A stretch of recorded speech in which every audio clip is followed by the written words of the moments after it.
Hello everyone and welcome back to Faith for Dummies. We are a little bit different today. Just for this first one back, we don't have Rob, but we do have his other half, his better half, Adele. His wife is here with us today. So Adele, could you just tell us a tiny bit about yourself and why you are with us today instead of Rob? I am Adele. I am Rob's wife. I don't know about the better half. I am a compliment you. I am the community worker for the same church that Rob is the youth worker for. So we are sharing childcare at the moment, and I have gifted him some parental leave. So I've gone back to work 6 weeks before I was scheduled to, and he's having 6 weeks off with our little baby. Oh, nice. Well, hopefully he's having a nice time. I think he's loving it. He's preferring it to work. Yeah, I reckon I would prefer to hang out with the baby than go to work sometimes. So one thing that we do every single week on Faith for Dummies is we share a dummy moment from our week or just from recent times. And you just shared one with me that was hilarious. So I will tell you mine. And mine is just a small one that happens to me all the time. And that is, I was in Scotland the other day and we packed up the car to come home, and I put a bag of food in the back of the car, and I was really excited to take the food home, including one of the puddings that we'd had, which was amazing. And of course, when we got back to our midpoint destination, I left the bag of food in the back of the car with George, and I got the train for 3 hours. So that food is no longer for me. I think he might have eaten it. So that's my dummy moment. Yeah, it was just like, I knew it would happen as well. As soon as I put it in the car, I thought, I'm going to forget that. And that's the point, though, that you should have gone, I'll do something else with it. Yeah, but my brain didn't go that far. Anyway, tell us your life dummy moment that I think is hilarious. Okay, my life dummy, because I didn't have one from this week, but I did say I told somebody this week. My biggest dummy moment, probably of my life, not sure, is Rob and I used to go to the gym together when we lived in Derby. And I was doing the couch to 5K on a treadmill. And I hate running. Don't know why I did it. But because I hate running, I used to do it watching my phone on the screen in front of me. And I would run to Modern Family because it was about a 25-minute episode. You run for 25 minutes, headphones on, just do it. I was running one day and someone came and tapped me on the shoulder.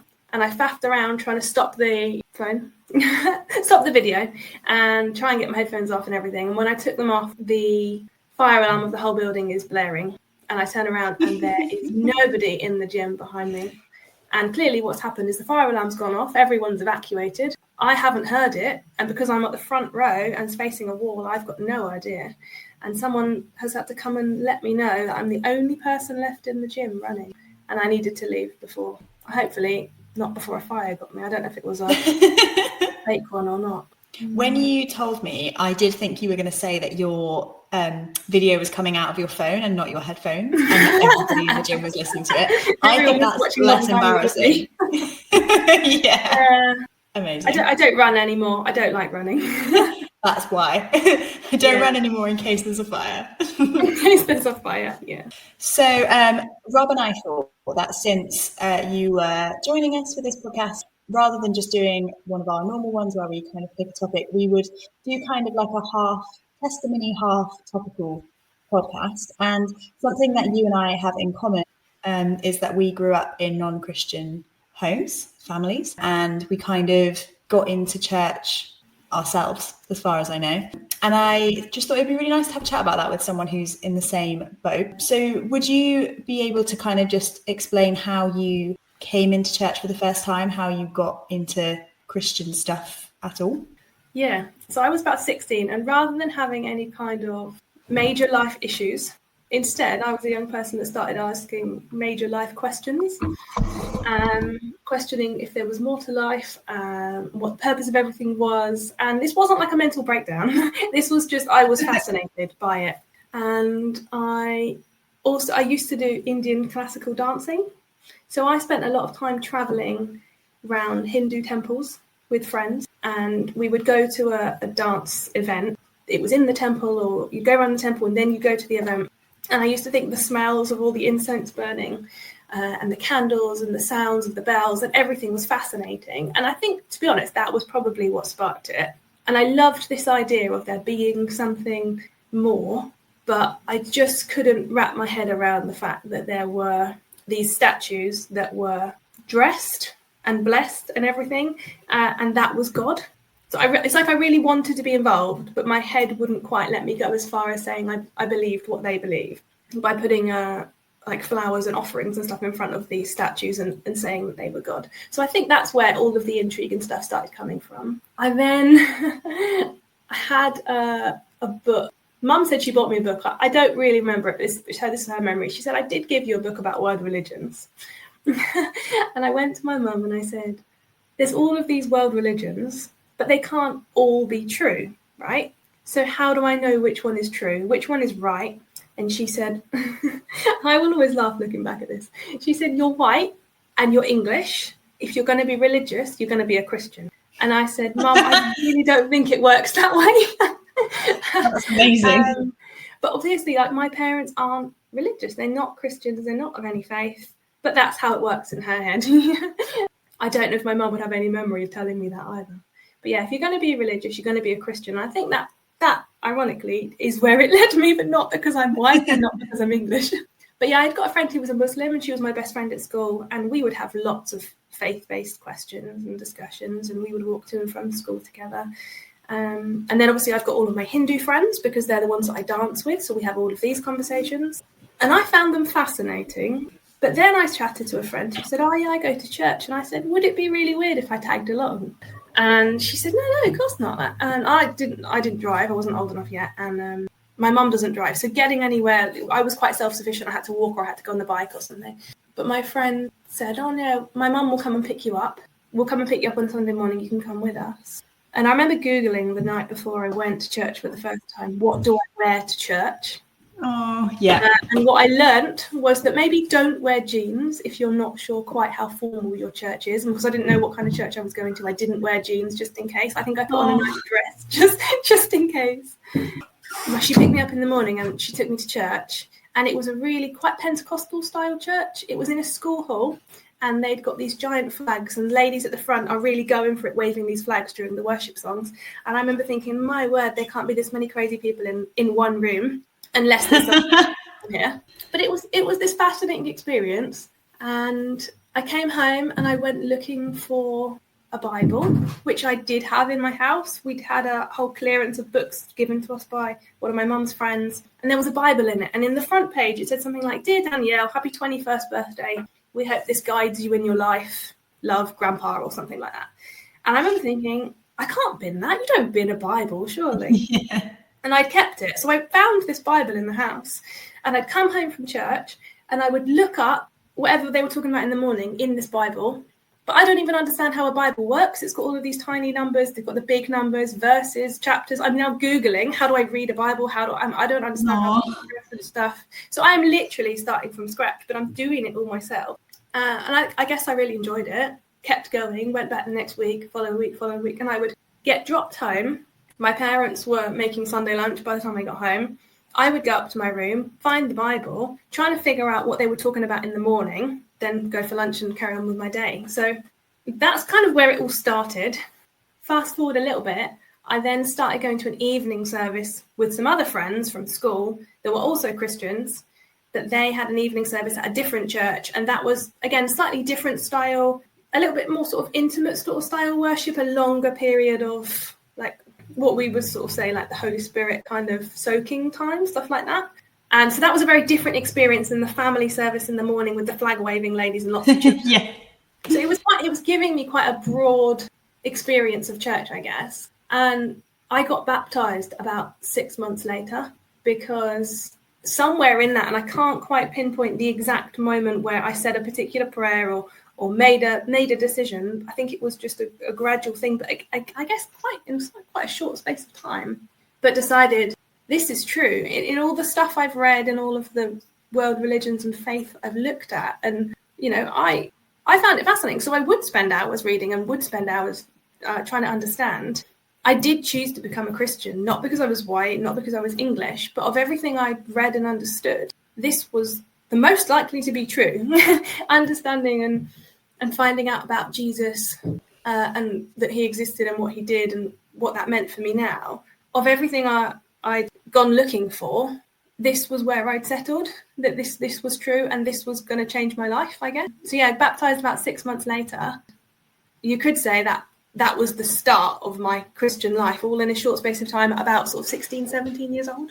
Nice. I think that's like very similar to mine, except I think you did a lot of research and kind of decided on it based on facts, whereas I was like the opposite. And I was like, I don't think this research fully adds up, but something in me has happened and I want to commit my life to Jesus and then figure out what adds up and what doesn't and how I tackle that. But maybe that's just like the different ways that our brains work. Yeah, that's so interesting though, that we've both gone down the same route, but actually in two quite different ways. Yeah, but I would say we're quite similar people, like the way that we think and the way that we like conduct ourselves. I think we're quite similar, so that's quite interesting. What did you have a moment where you told your parents that you were a Christian, and how did they react? Ooh, I can't pinpoint a moment where I told them I'm officially a Christian at this point. I think it must have just been gradual over the months. I kept going to church, So I kind of assume it must have just been based on assumption. She keeps going back. Yeah. She's always at church. But then I guess there must have come a point where I told my parents I'm going to be baptized. And they came to that service. And I remember my mum saying, can you get your sister to hold your towel? Because we must have been talking about like who plays what role. I'm going to stand there and I'm going to give a testimony. And there must have been some importance placed on, like, we want to be involved. Like, can you get your sister to do that bit? And I do remember actually in my testimony when I shared that morning I got baptized, that one of my fond memories of being a child was whenever we went on a foreign holiday, I loved, even as a kid, going around the churches. Because in countries like that, all the churches are open, right? In England, they're locked. If it's not a service, it's not open. Whereas those kind of countries, it's always open for private prayer. You just open the door, in you go, be quiet, light a candle, leave when you're done. And I found that fascinating. And I have a memory of standing there, my mum sort of nudging me in the quiet and giving me like 50p or whatever the equivalent money would have been, being like, oh, light a candle. So my parents weren't opposed to faith. They would, if you ask them, they'd probably say they're agnostic, they're not atheist. Both my parents as quite young children, went to church, and I guess it kind of just became less important as they got older for them. So they fully weren't against it. They just weren't that involved. Yeah, I remember feeling really scared to tell my parents. I was really scared to tell most people because it was like a big change in my life. It was the biggest thing I'd ever changed, and I didn't like being the center of attention. I didn't like questions, and I think I was really shy. So I was really scared to tell my parents. And I remember like telling my mum while she was doing the laundry, and she was just like, oh, okay. Like, she didn't really answer. And I knew that my parents had both gone to church as kids, and there were reasons they hadn't continued, although I didn't know at that point what those reasons might be or how deep or shallow those reasons might be. And then I think it was my birthday the next month, and my mum got me a cross necklace. And I was like, okay, you obviously accept this, and you accept it so much that you're willing to gift me something, that like resembles it. And there were various things that we would have to change the time that we ate Sunday lunch and all that kind of thing so that I could get to church. But yeah, I remember just being really nervous. And I think if people listening are teenagers who are starting to go to church for the first time, it's very different to discovering it as an adult, because you do have to get like permission. You do have to kind of have your parents on board with that, and so they know where you're going, and they have to sign permission slips for youth group and all that kind of thing. So yeah, I remember that feeling, but thankfully I have parents who are very respectful, and they were like, we don't want to go to church, but you can go to church, that's fine. You're right in that, like, if you're a young person, you're still living under your parents' roof. So when I was about 18, 19, I started taking on some of the like leadership-y roles of the youth work, because our female youth worker had gone on mat leave. And because of my age, I could sort of take some of the younger ones under my wing, and I started mentoring them and stuff. And the evening service on a Sunday would finish at about 8:00, and my curfew to be home at about 18, 19 was 8:30 or 9:00 or something like that. My parents were very strict. Sunday night, for my whole life, has always been Sunday night is early night. So we would go up to bed as a family at about 9:30. Like I said, my parents aren't Christians, but we didn't have the TV on a Sunday.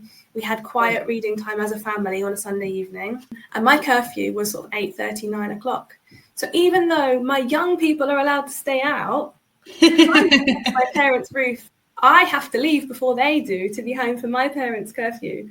So yeah, like I look back and I think that's hilarious, though, that I was still treated like a child, but under my parents' roof, like had their rules, so I had to do it. But yeah, one of the other lads, sort of similar age, would cycle me home and then cycle back because my parents also didn't like me being out in the dark on my own. So I was still 100% being treated like a child, whilst also pretending I was also kind of in charge of the children at church.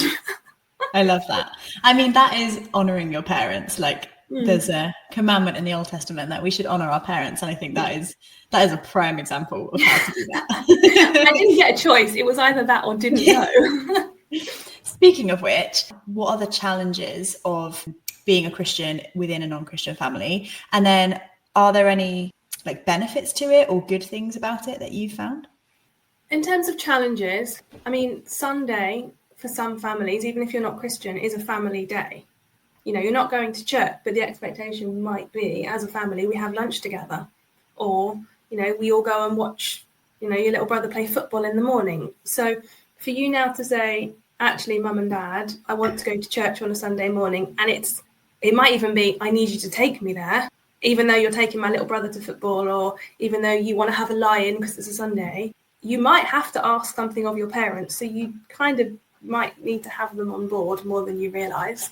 I would agree with you. One of my biggest challenges was, and still is, although I have a bit more of a handle on it now and it's not as big, is how do I honour my family and love my family and witness to my family, but also get involved in church stuff and serve at church and go to church and get fed? Because I think, for example, we always used to have Sunday dinner at like 6:30 in the evening, like roast dinner. And that was like one of the meals we really ate together. And then we had a church service at 6:30. And so I was like, I really want to go to this service. It's for young people. And so we had to change that up. But I also wanted to go to church in the morning. So it was like, when do we eat? Like, so they had to really change their timetable to eat a lot earlier, or I had to say, I'm not going to eat with you. And then that was like sacrificing family time. There were other times like I wanted to serve on a weekend away or whatever. And it was also my granddad's birthday.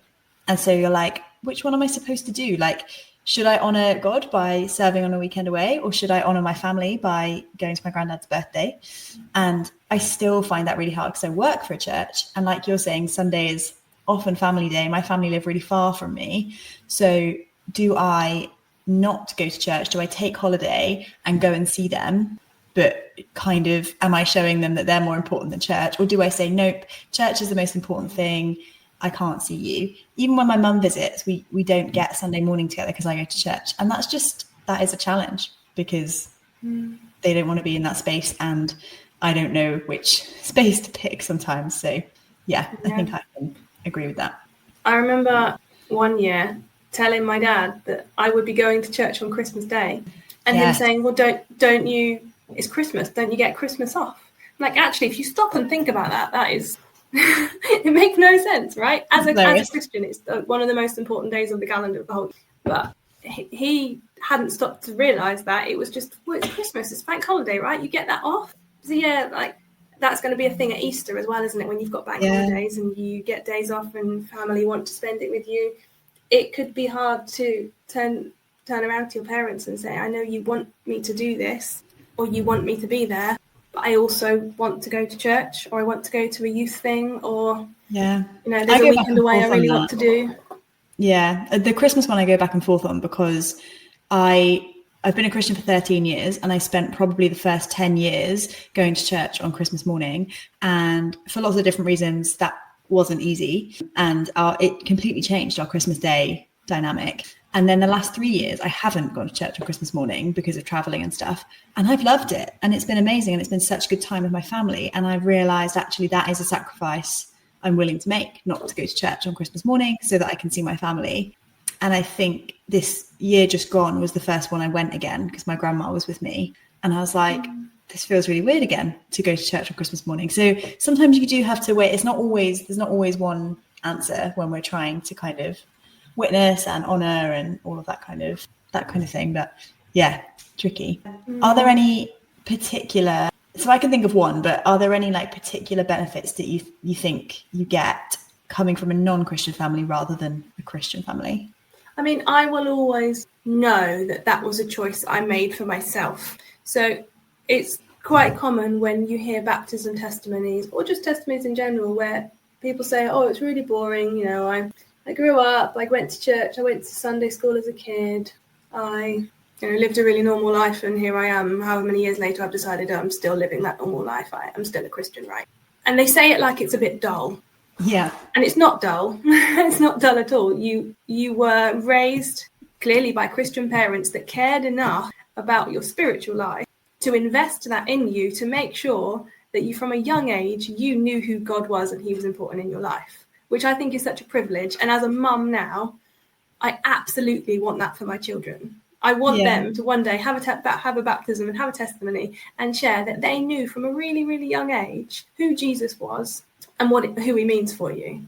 But to flip that, as an adult now, to say, I have an active memory, because I was old enough to remember that. I wasn't 2 and being told that. I was 16 and being told that. Have an active memory of learning and finding out all of this with the comprehension skills of an adult, I guess. Because I don't know about you, like, do you ever read Bible verses now and you know it so off by heart that you kind of just skim read it and you move on? But I miss the brand new, I'm reading it for the first time, awe and wonder of it. I want that amazement again sometimes. Yeah, I agree. That was what I was going to say, like knowing that you've made that choice and you've researched the other side as well, because you lived it for a long time. You know what it's like to not live for Jesus. But I agree, a boring testimony is the best testimony you can have. I think, like, to know that you've always known who God was and your parents can pray for you. They can, like, my parents are wonderful people and they have raised me like so, they've been so brilliant. But there are some questions I can't ask them because we don't share a faith. And it's like, if I was to ask my mum questions about football, like, she would just have no idea. So there are some things that I'm like, I don't know how I'm going to teach my children this, because I don't know how people get taught this. I think the other part of that is also the way that you can then evangelize, because it's not like someone can come to me and be like, well, you've just been brainwashed because you were brought up in a Christian home, so you've just been different. And I'm like, no, actually, I was a 16-year-old and I was a fairly smart 16-year-old. Like, I knew what an atheist was, I knew what my reservations were, and here's the journey I went on. So almost like you do kind of have a comeback for, like, it's not just innate, like, I did have to learn this, and actually let me take you on the journey I went on to just see if that helps. I mean, when I first started reading the Bible and first started hearing some of the sermons at church, and so the first church I went to had 2 pastors, and they were both very, like, loud and excitable as they spoke, and you could feel the passion in what they were saying, right? You could talk to me about anything even dull, right? And if you say it excited enough, you're going to make me excited about it. Do you know what I mean?